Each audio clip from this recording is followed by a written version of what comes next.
বিশ্বনবী এক কালো মহিলাকে দেখে বললেন, কোনো কালো নারী তো জান্নাতে যাবে না। মহিলা কান্না শুরু করে দিল, বলল, নবী এটা কোনো কথা হইলো নাকি? জান্নাতে যাবো না কেন? কালা কি আমি হইছি নাকি? কালা আমারে বানাইছে কে? আবার ধলা আমনেরে বানাইছে কে? তিনি বানিয়েছে, তো আমার দোষ কি?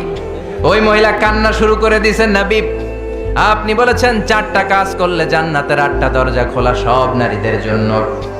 1 হলো যে নারীরা নামাজ পড়বে, 2 হলো রোজা রাখবে, 3 হলো স্বামীর কথা শুনবে, 4 হলো পরকিয়া না করে সতীত্বের হেফাজত করবে।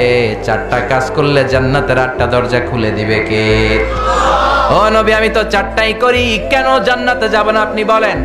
বেজায় কান্না, কান্না করতে করতে মহিলা অস্থির বিশ্ব নিয়ে বললেন, থামো, আরে এত কেঁদো না, কেঁদো না, আমি তো মজা করছি।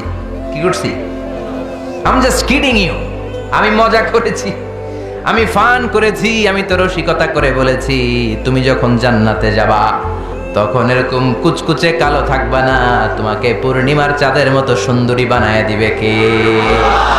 বিশ্ব সুন্দরী হয়ে হুরদেরকে ফেল করে তোমার রূপের ঝলকানিতে হুরেরাও ফেল। সুবহানাল্লাহ, এরকম সুন্দরী হয়ে যাবা। This is the sense of fun.